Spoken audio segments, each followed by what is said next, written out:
Assalamualaikum warahmatullahi wabarakatuh. Selamat datang di mata kuliah Media Pembelajaran Sejarah. Pada kesempatan kali ini, saya, Muhammad Azmi, selaku pengampu mata kuliah ini, akan menjelaskan pengantar mata kuliah, yang mana akan kita bahas beberapa informasi terkait media pembelajaran sejarah di program studi pendidikan sejarah FKIP Universitas Mula Warna. Mata kuliah ini bernama Media Pembelajaran Sejarah dengan kode mata kuliah 1905 1662 W054. Mata kuliah ini merupakan rumpun pendidikan sejarah dengan jumlah SKS sebanyak 2 SKS. Mata kuliah diampu oleh 2 orang, di mana saya, Muhammad Azmi MPD, sebagai pengampu mata kuliah utama. Kemudian nanti akan didampingi oleh Bapak Rizal Ismi Kusuma Wijaya MPD. Adapun CPL yang terkait dengan mata kuliah ini, yang sebagaimana sudah ditentukan di dalam naskah kurikulum program studi pendidikan sejarah FKIP Universitas Mula Warman, ada 5 CPL yang terkait dengan mata kuliah ini. Di ranah sikap, itu adalah terkait dengan sikap nomor 4, yaitu terkait publikasi ilmiah.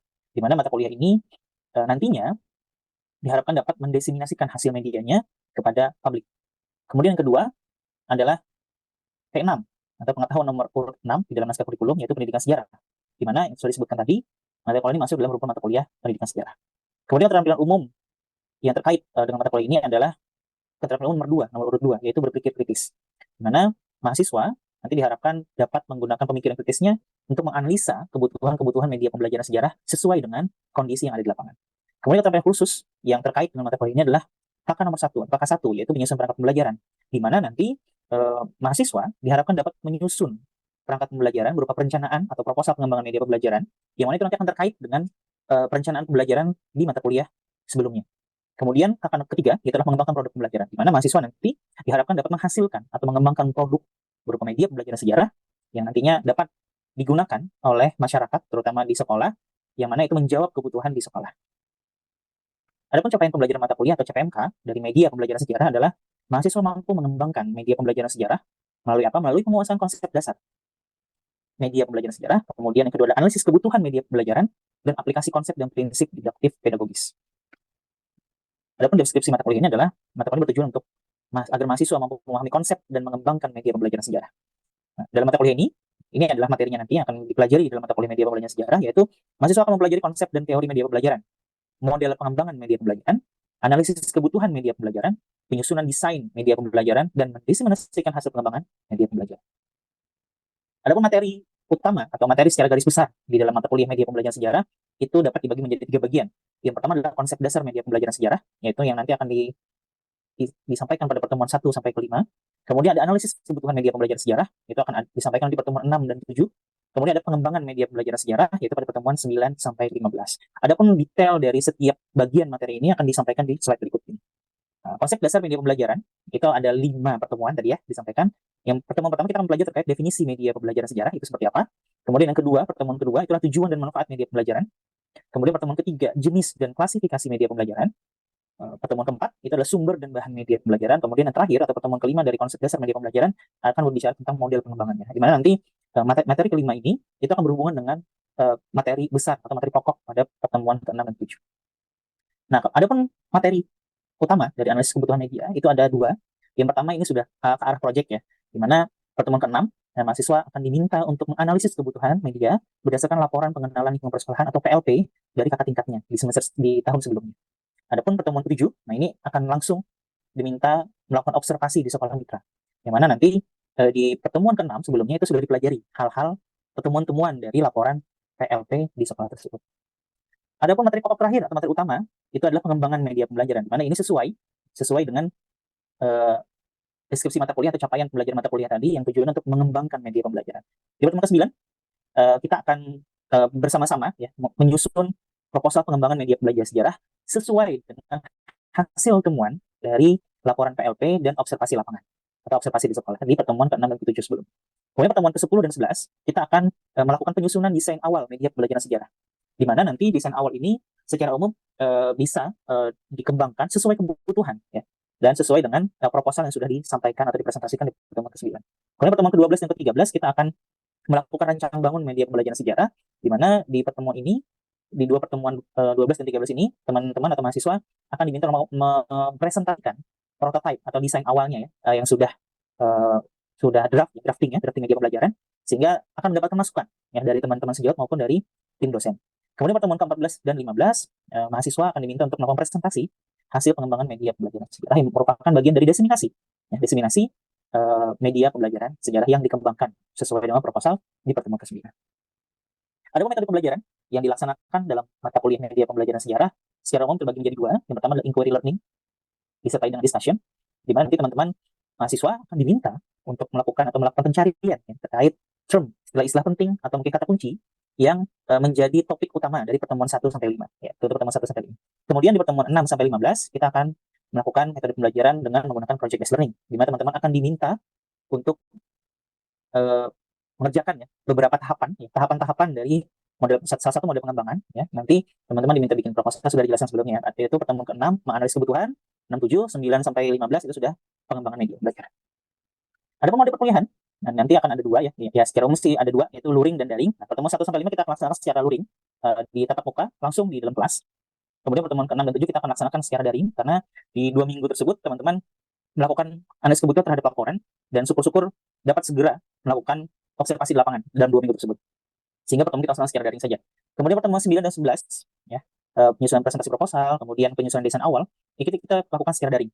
Karena barang dari media pembelajaran itu masih dalam tahap desain ya. Kemudian di pertemuan 12 dan 15 sampai 15 ya, 12 sampai 15 kita melakukan secara luring, di mana teman-teman mahasiswa itu diminta untuk membawa produk hasil pengembangannya baik untuk di pertemuan 12 dan 13 untuk mendapatkan umpan balik dari teman-teman sejawat maupun dosen, kemudian pertemuan 14 dan 15 untuk mempresentasikan hasil akhirnya dari pengembangan media pembelajaran sejarah. Kemudian untuk tugas, sebenarnya tugasnya sudah sesuai ya dengan apa tadi, dengan tahapan-tahapan dari setiap pertemuan, di mana pertemuan 1 sampai 5 itu adalah melakukan rangkuman materi, teman-teman. Jadi nanti akan ada disiapkan formnya di aplikasi STAR ya, di STAR, di mana teman-teman nanti akan diminta untuk mengumpulkan ya di setiap akhir dari pertemuan 1 sampai 5 gitu ya. Itu yang ada batas waktunya H-1 sebelum pertemuan berikutnya. Kemudian pertemuan ke-7 itu adalah laporan analisis kebutuhan, di mana pertemuan ke-6 dan ke-7 teman-teman mahasiswa itu diminta untuk melakukan observasi ya, observasi laporan PLP dan observasi lapangan. Jadi sebelum pertemuan ke-8 atau UTS itu laporan analisis kebutuhan sudah dikumpulkan. Kemudian pertemuan ke-9 itu adalah pengumpulan tugas proposal pengembangan. Ya, proposal pengembangan. Jadi H-1 sebelum pertemuan ke-10 ya, teman-teman sudah diminta untuk mengumpulkan proposal pengembangan. Kemudian pertemuan ke-11 ya, 11 dan 12 teman-teman mahasiswa akan diminta melakukan presentasi desain awal media pembelajaran. Tadi ya pertemuan 11, pertemuan 10 dan 11 ya. Di pertemuan 11-nya kita akan melakukan presentasi desain awal media pembelajaran. Kemudian di pertemuan ke-13 ya, 12 dan 13 itu ada presentasi pengembangan. Presentasi pengembangan maksudnya adalah presentasi dari tahap awal atau produk awal atau drafting dari atau prototype lah dari produk media pembelajarannya. Kemudian di pertemuan 14 dan 15 teman-teman akan diminta untuk melakukan presentasi dari laporan akhir dari hasil pengembangan. Di mana laporannya itu nanti akan sesuai dengan proposal pengembangan di pertemuan ke-9. Ada pun skema penilaian. Nah, skema penilaian yang digunakan di mata kuliah media pembelajaran sejarah itu adalah skema nomor 7 sesuai dengan yang mana sudah ditetapkan berdasarkan peraturan rektor ya, peraturan rektor terkait kegiatan akademik. Itu ada ETS, yaitu evaluasi tengah semester, itu ada 10%, kita ambil skema nomor 7. Kemudian ada evaluasi akhir semester, 25% bobotnya. Kemudian proyek ada 30%.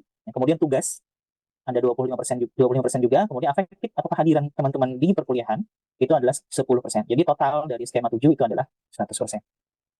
Oke, baik, terima kasih banyak. Saya rasa itu yang dapat saya sampaikan. Jadi di mata kuliah media pembelajaran sejarah ini, kami sebagai dosen itu akan bertindak sebagai pendamping. Jadi teman-teman mahasiswa itu tidak perlu cemas karena di pertemuan 1 sampai ke 16 itu ada tanggung jawab kami untuk mendampingi. Apapun yang kalian tidak pahami atau mungkin yang perlu kita diskusikan, silakan kita diskusikan baik di dalam kelas maupun di luar kelas, baik di jam perkuliahan maupun di luar dari jam perkuliahan. Kapanpun kalian mau diskusi terkait media pembelajaran, dipersilakan. Kalau mau chat di grup atau mau chat pribadi, silakan. Selama itu masih selama kami ada waktu untuk menjawab, akan kita diskusikan ya. Kalau bisa misalkan teman-teman misalkan mau ada perlu misalkan gitu ya, ada perlu kita mau misalkan diskusi, kita tentukan waktunya, silakan ya, monggo kita terbuka saja ya, karena yang kami harapkan adalah teman-teman punya kesempatan ya, karena kami meyakini, kami tim dosen meyakini bahwasanya mahasiswa kita itu adalah mahasiswa yang kreatif gitu ya, yang kreatif, inovatif, sehingga harusnya mereka mendapatkan kesempatan yang sama siapapun orangnya, apapun latar belakangnya, seperti itu. Jadi ini adalah hanya sekedar pengantar saja. Nanti kita akan bertemu di pertemuan berikutnya, yaitu pertemuan pertama ya, kita akan membahas tentang definisi media pembelajaran sejarah. Baik, saya rasa itu yang dapat saya sampaikan sebagaimana saya mewakili tim dosen dan mewakili dari Pak Rizal Ismi Kusuma Wijaya MPD. Terima kasih banyak. Saya akhiri wabillahi taufiq wal hidayah. Wassalamualaikum warahmatullahi wabarakatuh. Bismillahirrahmanirrahim. Assalamualaikum warahmatullahi wabarakatuh. Waalaikumsalam.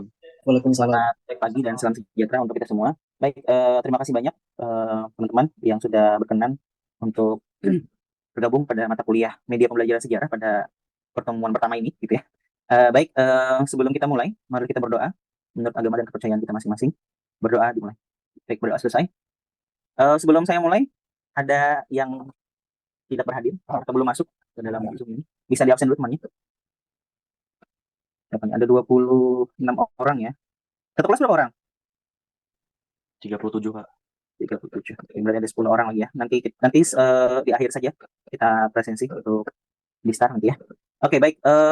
Jadi ini adalah pertemuan pertama. Jadi sebelum kita memulai, ada baiknya saya menjelaskan beberapa hal terkait mata kuliah kita pada hari ini. Izinkan saya untuk share screen dulu. Kelihatan? Terlihat, Pak. Lihat. Oke, baik. Oke, baik. Lihat ya. Ya. Jadi ini adalah mata kuliah media pembelajaran sejarah. Di mana kalian di semester 6, sebenarnya ini adalah mata kuliah yang menjadi bagian tidak terpisahkan dari salah satu keterampilan dalam melakukan atau melaksanakan pembelajaran sejarah di sekolah nantinya. Dimana kan di semester sebelumnya kalian sudah mendapatkan mata kuliah perencanaan pembelajaran sejarah ya maksudnya. Kemudian ada strategi pembelajaran sejarah, kemudian ada evaluasi pembelajaran sejarah, dan kemudian di semester ini kalian mendapatkan mata kuliah media pembelajaran sejarah. Jadi secara umum sebenarnya pembelajaran sejarah kan terbagi menjadi tiga bagian ya. Pertama adalah perencanaan, pelaksanaan, dan evaluasi. Nah, media pembelajaran sejarah itu sebenarnya termasuk dalam bagian pelaksanaan dan termasuk juga nanti evaluasi seperti itu. Nah, untuk pertemuan pertama ya di mana-mana pertemuan pertama pasti diawali dengan definisi dulu ya. Jadi karena ini mata kuliah yang tidak berkaitan dengan mata kuliah yang lain, maka media pembelajaran sejarah di pertemuan pertama kita akan membahas terkait definisi media pembelajaran sejarah. Oke, baik. Nah, ini tujuan pembelajaran kita pada hari ini itu adalah mahasiswa mampu memahami definisi media pembelajaran sejarah. Jadi pertemuan pertama ini masih ringan ya, masih mampu memahami definisi media pembelajaran sejarah. Oke, baik. Nah, teman-teman saya minta tolong ya, kalian join ke Mentimeter. Ya. Mentimeter. Ini ada Mentimeter, silahkan join. Nah, saya beri waktu di sini tulisannya 5 menit ya. Untuk kalian berselancar dulu ya, berselancar dulu mencari apa itu media pembelajaran sejarah. Definisi media pembelajaran sejarah itu apa gitu ya. Nah, nanti di Mentimeter kalian diminta untuk memasukkan kata kunci, kata-kata ya. Kata ya, bukan kalimat lah ya, kata ya. Misalkan media pembelajaran sejarah itu kata kuncinya apa ya, gitu. Misalkan selalu kan dan sebagainya gitu ya. Jadi silakan input, masukkan ya. Silakan berselancar dulu selama 5 menit. Kemudian nanti saya minta tolong untuk dimasukkan ya kata-kata kunci yang kalian temukan dalam berselancar kalian selama 5 menit tersebut ke dalam Mentimeter. Ini kalian bisa join, bisa langsung scan QR code-nya ya yang ada itu, atau kalian bisa masuk ke menti.com ya. Kemudian masukkan kode 42383257. Oke, baik. Oke, saya rasa cukup. 58 tambah terus nih ya. Oke, baik, sudah kita bisa stop dulu. Oke, baik. Sebelum kita lanjutkan dulu ya. Kalau saya boleh tahu ya. Ini kan ada beberapa hal ya, beberapa kata kunci gitu ya, yang terlihat ukurannya lebih besar ya. Ya, terlihat ukurannya lebih besar ya. Ada paling besar ini adalah alat bantu, alat bahan, alat mengajar gitu ya. Ya, sudah terlihat. Oke, teman-teman, perlu saya sampaikan bahwasanya urutan kalimat ini, kalimat kata-kata ini namanya adalah word cloud atau kata-kata berbentuk awan, gitu ya bahasanya. Kumpulan kata-kata yang berbentuk awan. Jadi istilah bahasa Inggrisnya itu adalah word cloud. Nah, word cloud ini itu adalah menjadi salah satu cara untuk menganalisis, gitu ya. Untuk menganalisis kata kunci mana yang sering kali muncul, ya. Kata kunci mana yang sering kali muncul. Sering kali muncul berarti maksudnya adalah jumlahnya berulang-ulang muncul, gitu ya, berulang kali muncul. Maka semakin besar ukuran fontnya, maka berarti kata itu paling banyak muncul, gitu ya. Kalau di dalam statistik itu namanya modus. Modusnya itu berkali-kali muncul. Jadi misalkan nih kata alat, nah itu berarti sekian kali muncul dibandingkan kata-kata yang lain. Jadi semakin kecil katanya ya, atau istilahnya ini semakin kecil, maka itu berarti semakin jarang digunakan. Seperti itu ya. Nah, di sini kalau masih bertambah ya. Kalau boleh izin saya ke siapa nih? Khairul. Halo, Khairul, atau di dalam pesawat tuh ya. Khairul, tadi bisa di-unmute dulu. Khairul, tadi eh, kata kunci yang dimasukkan apa saja? Alat, bahan, alat bantu, Pak. Alat, bahan, dan alat bantu. Oh, berarti ya, masuk yang mayoritasnya. Ada Ya, yang Pak. lain, teman-teman? Ada yang lain? Ada yang mungkin yang memasukkan kata wadah nih, lumayan nih wadah nih. Ada siapa yang masukkan kata wadah tadi? Wadah ada? Lupa mungkin ya, saking banyaknya. Oke, baik. Nah, jadi ini kita bahas dulu ya. Kita bahas dulu. Jadi ada 78 respon. Nah, dari 78 respon, mayoritas. Nah, saya bicara mayoritas ya, atau modus yang paling banyak itu adalah alat bantu ya, alat bantu. kemudian ada alat, ya, kemudian ada bahan, nih ya, bahan, kemudian ada apa nih, game, kemudian ada alat mengajar. Ini yang besar-besar yang terlihat ya. Nah ini, jadi nanti kita akan bahas kata-kata ini, apakah alat bantu, alat bahan, game, alat mengajar itu termasuk dalam media pembelajaran sejarah. Mungkin saya stop share dulu, kita masuk ke penjelasan materi. Oke, baik. Nah, hari ini yang akan kita bahas itu adalah definisi media pembelajaran sejarah. Definisi ya. Maka definisi itu sebenarnya bisa dibahas dari dua sudut pandang, yaitu yang pertama adalah secara etimologis atau dari akar kata bahasanya, ataupun secara terminologis atau dari definisi berbagai ahli, yang dari beberapa ahli. Nah, yang akan kita bahas hari ini itu adalah terkait definisi dulu. Media pembelajaran sejarah itu sebenarnya adalah sebuah frasa jadinya, karena dia sebuah istilah yang terdiri dari tiga kata. Yang pertama adalah media, ya media. Nanti kita bahas media itu apa. Kemudian pembelajaran yang kedua, di mana dia merupakan kata yang mendapatkan awalan gitu ya, dan akhiran an, gitu ya, dengan kata dasar ajar. Kemudian ada juga sejarah. Nah, sejarah nanti akan punya istilah sendiri. Gitu ya. Jadi bisa media pembelajaran sejarah itu terdiri dari tiga kata, yaitu media, ditambah pembelajaran, ditambah sejarah. Nah, kalau kita mau membuat atau membuat turunannya lagi, maka media pembelajaran sejarah itu bisa terbentuk dari dua istilah. Yang pertama adalah media pembelajaran, gitu ya. Kemudian ditambah dengan pembelajaran sejarah, di mana media pembelajaran dan pembelajaran sejarah itu memiliki definisi masing-masing. Ya. Sehingga terbentuklah istilah media pembelajaran sejarah seperti itu. Oke, sampai sini paham dulu ya. Ini saya pelan-pelan saja nih ya, karena mata kuliah ini memang agak apa ya, agak sebenarnya dibilang susah juga enggak, karena nanti kita akan lebih banyak ke praktek. Gitu ya. Jadi saya ulangi, definisi media pembelajaran sejarah itu bisa didefinisikan satu persatu dengan mendefinisikan kata media, kata pembelajaran, atau definisi sejarah. Jadi definisi media ditambah definisi pembelajaran ditambah definisi sejarah itu menjadi definisi media pembelajaran sejarah. Atau bisa juga mendefinisikan dengan menggunakan dua istilah, yaitu definisi media pembelajaran apa, kemudian definisi pembelajaran sejarah seperti apa, sehingga terbentuklah definisi media pembelajaran sejarah.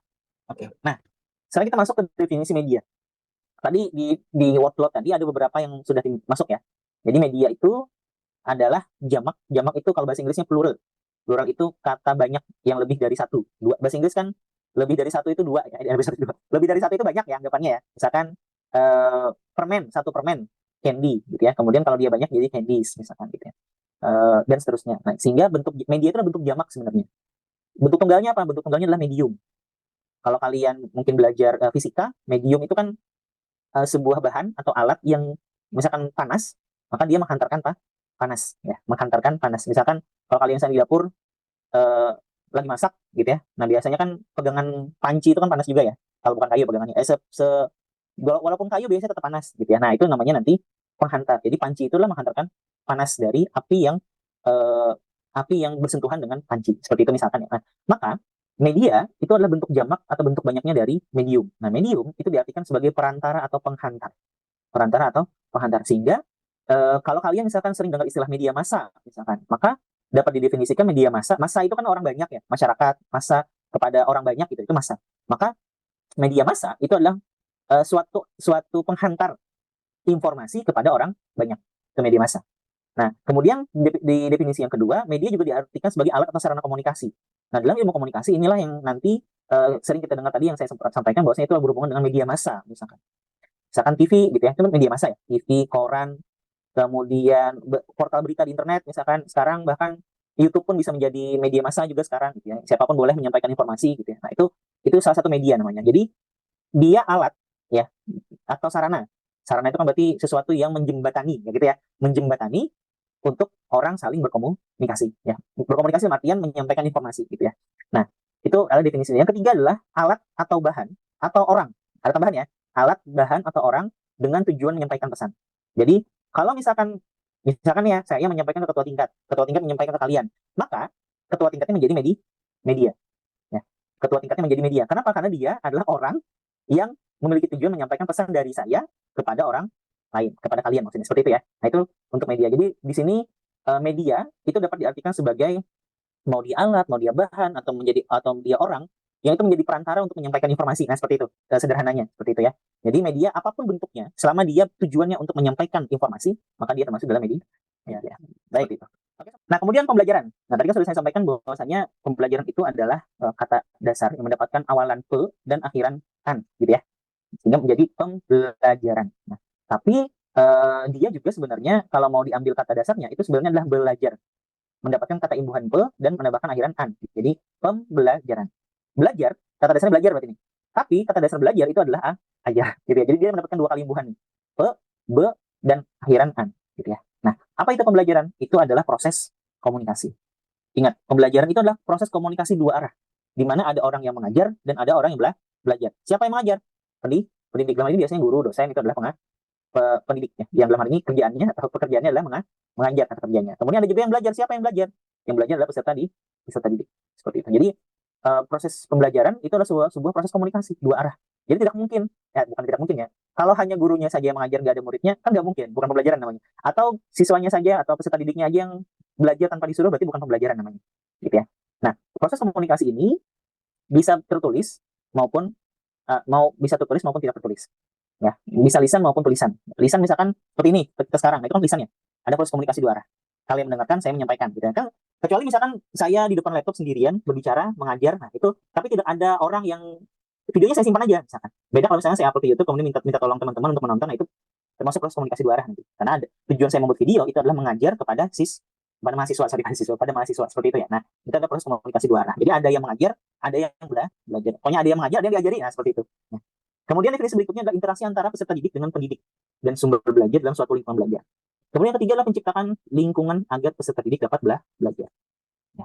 Belajar itu kan sebenarnya proses perubahan ya, perubahan ke arah yang positif. Yang belajar, di mana dari yang tidak tahu menjadi tahu. Itu sederhananya seperti itu belajar itu. Yang awalnya tidak tahu menjadi tahu. Nah, maka pembelajaran itulah penciptaan lingkungannya agar peserta didik dapat belajar. Belajar ini bisa secara mandiri atau belajar dalam kondisi terbimbing dengan gurunya. Kemudian ada yang terakhir adalah sejarah. Jadi kita pelan-pelan mendefinisikan media pembelajaran sejarah itu seperti apa satu-satu dulu ya. Nah, di sejarah setidaknya ada tiga komponen utama dalam sejarah. Yang pertama adalah dia pasti peristiwa masa lalu, bukan prediksi peristiwa masa depan. Ya. Jadi, pertama dia peristiwa masa lalu, kedua dia bersifat unik. Peristiwanya adalah peristiwa unik. Apa unik? Unik dalam artian tidak akan pernah terulang kembali dengan orang yang sama, lokasi yang sama, dan waktu yang sama. Ya. Bisa jadi peristiwanya sama orangnya, tapi mungkin lokasinya akan berbeda atau waktunya pasti berbeda. Yang pasti waktu berbeda. Tidak akan mungkin satu orang berada dalam dua tempat yang sama, gitu ya. Maka peristiwanya unik. Nah, keunikan ini itu juga akan berbeda-beda tergantung dari sudut pandang si pelakunya, gitu ya. Nah, ini akan ya kita sebenarnya sudah dibahas di mata kuliah pengantar ilmu sejarah, tidak akan bahas terlalu dalam. Jadi peristiwa unik itu berbeda waktu, berbeda pelaku, dan berbeda lokasi. Itu tiga itu yang penting. Kemudian yang ketiga, sejarah itulah peristiwa berhubungan dengan manusia, pasti. Saya tidak mengatakan bahwa peristiwa itu harus dilakukan oleh manusia, tidak. Tapi berhubungan dengan manusia. Karena nanti ada kajian sendiri terkait sejarah, misalkan kayak mata kuliah geografi sejarah kemarin ya. Geografi sejarah misalkan di mana bencana alam itu berhubungan atau berdampak terhadap kehidupan manusia. Maka itu juga termasuk dalam sejarah, kajian sejarah seperti itu ya. Mungkin nanti akan masuk sejarah lingkungan, geografi kesejarahan, dan ilmu bantu yang lainnya seperti itu. Jadi kan tadi sudah saya sampaikan media itu adalah ini, pembelajaran adalah ini, gitu ya, definisi masing-masing. Maka media pembelajaran itu kalau didefinisikan kira-kira seperti apa? Ke siapa? Edo, Siregar Pedro. Gimana dok kira-kira dok? Media pembelajaran sejarah itu kalau menggabungkan dari kata media, definisi media dan definisi pembelajaran, nah kira-kira itu apa definisinya? Media pembelajaran adalah alat atau bahan yang biasanya digunakan untuk menyampaikan pesan kepada seseorang. Dan media pembelajaran ini adalah di mana harus ada interaksi antara peserta didik dan pendidik untuk mencapai suatu lingkungan belajar, Pak. Oke, sudah. Ya, Jadi udah, Pak. menggabungkan nomor 3 di media dan nomor 2 di pembelajarannya. Ya, Pak. Oke, terima kasih dok. Amirullah. Pak. Ya, kira-kira yang mana? Jadi media pembelajaran yang pertama media itu seperti kata alat, bahan atau kayak perantara bantuan gitu untuk membantu proses atau kegiatan seseorang. Sedangkan pembelajaran itu dia itu kayak komunikasi antara pendidik dengan murid atau dengan menciptakan lingkungan peserta didik dapat belajar. Jadi bisa disimpulkan kayak media pembelajaran itu alat atau sarana bantuan pendidik untuk mereka menyampaikan pembelajaran mereka kepada peserta didik. Oke, baik. Terima kasih banyak, Amirullah. Cukup ya, dua dulu ya. Nanti ada lagi pelajaran sejarah. Tenang. Oke, jadi kalau kita mau lihat kalau kita mau definisi media pembelajaran, ambil salah satunya. Tapi kita perlu bermain kata ya untuk menggabungkannya. Misal, saya ambil media nomor 1, perantara atau penghantar. Atau saya mau gabungkan 1 dan 2, boleh. Misalkan, kalau media saya bisa definisikan alat atau sarana yang menghantarkan atau menjembatani atau menjadi perantara. Ya. Kalau pembelajaran misalkan saya ambil nomor 3, maka saya bisa definisikan media pembelajaran itu adalah alat yang menjadi perantara dalam menciptakan lingkungan agar peserta didik dapat belajar secara mandiri. Itu definisinya ya. Nah ini tadi caranya ya. Misalkan saya mau ambil nomor 3 nih. Nomor 3 sama nomor 2 misalkan ya. Maka definisi media pembelajaran sejarah itu adalah alat, bahan, orang ya, dengan tujuan menyampaikan pesan dalam rangka menciptakan interaksi antara peserta didik dengan pendidik dan sumber belajar dalam suatu lingkungan belajar. Jadi tinggal menambahkan kata penghubungnya seperti apa gitu ya. Jadi itu, nah ini kan setiap orang nanti akan berbeda-beda ya, tergantung kosakatanya seperti apa. Nah semakin banyak kalian memiliki kosakata biasanya membuat definisi-definisi itu semakin mudah ya. Oke, terima kasih banyak teman-teman. Tadi Amirullah sama Edo ya untuk yang pertama. Kemudian kita lanjut ke definisi berikutnya, yaitu pembelajaran sejarah. Nah, ya. Maka sama kayak tadi ya, ada 3, sini 3, ada pembelajaran, kemudian ada sejarah gitu ya. Nah ini ada bisa minta tolong lagi 2 orang. Anissa. Saya, Bapak. Pembelajaran sejarah definisinya kira-kira apa? Kalau menurut saya, pembelajaran sejarah itu merupakan proses belajar antara pendidik dan juga siswa yang mempelajari peristiwa masa lalu, Bapak. Oh, peristiwa berarti ngambil yang nomor 1 ya, 1-1. Oke, baik, terima kasih Anissa. Berliani Sofiana. Menurut saya itu pembelajaran sejarah itu seperti interaksi antara guru dan siswanya untuk mempelajari peristiwa di masa lampau yang lebih unik gitu, Bapak. Oke, baik, kalau dia menggabungkan sejarah semuanya ya. Oke, baik, terima kasih Berli. Nah, ini sama ya. Jadi, nah ini bedanya kalau di sejarah itu semua bisa digabung jadi 3 ya. Karena sejarah itu kan ada peristiwa masa lalu yang bersifat unik yang berhubungan dengan manusia. Nah, gitu aja. Maka kalau misalkan kita mau buatkan definisi pembelajaran sejarah, maka bisa mengambil misalkan sejarah itu ambil 3-3-nya bisa ya, karena bisa digabung. Misalkan kemudian nomor pembelajarannya bisa ambil, misalkan saya ambil nomor 3 ya. Maka definisi pembelajaran sejarah itu adalah penciptaan lingkungan agar peserta didik dapat belajar terkait peristiwa masa lalu yang bersifat unik dan berhubungan dengan manusia. Ya, gitu ya. Maka untuk membangun definisi terkait media pembelajaran sejarah, gitu ya. Maka tadi saya sampaikan di awal, maka bisa dengan 2 cara. Yang pertama adalah mendefinisikan media apa, kemudian ditambah definisi pembelajaran, ditambah dengan definisi sejarah. Contoh, media itu kan tadi alat ya, alat komunikasi lah misalnya saya ambil. Kemudian pembelajaran itu menciptakan interaksi ya. Kemudian sejarahnya saya gabung 3-3-nya, maka definisi media pembelajaran sejarah menurut saya gitu ya, itu adalah alat atau bahan atau orang gitu ya, yang bertujuan untuk menyampaikan pesan dalam rangka menciptakan interaksi antara peserta didik dan antara pendidik dan peserta didik untuk mempelajari peristiwa di masa lalu yang bersifat unik dan berhubungan dengan manusia gitu. Itu definisi menurut saya ya, menurut saya pribadi. Maka kalian itu juga bisa membuat definisi sendiri tergantung dari kata-kata mana yang mau diambil dari hal yang tadi gitu ya. Itu yang bagian cara pertama. Atau cara kedua itu adalah kita bisa membuat definisi media pembelajaran sejarah dengan menggunakan definisi media pembelajaran ditambah definisi pembelajaran sejarah. Jadi tetap saja ya, media pembelajaran ditambah definisi pembelajaran sejarah. Jadi masing-masing nanti ada caranya gitu ya. Karena media pembelajaran sejarah itu secara umum terdiri dari 3 kata gitu ya. Tapi definisi media pembelajaran dan pembelajaran sejarah itu memiliki rasa sendiri ya. Kalau kalian misalkan mau membuat definisi sendiri terkait media pembelajaran sejarah, maka bisa saja menggunakan definisi dari ahli ya, definisi terminologinya dari berbagai ahli, di mana definisi itu bisa kalian gabungkan untuk membuat definisi yang baru seperti itu ya. Itu sebenarnya bisa dibuat di S2 atau S3 nanti untuk definisi konseptual maupun definisi operasional. Oke, baik, kita masuk lagi ya ke yang tadi. Ya, alat bahan yang membantu menulis pembelajaran terkait dengan peristiwa masa lalu nanti.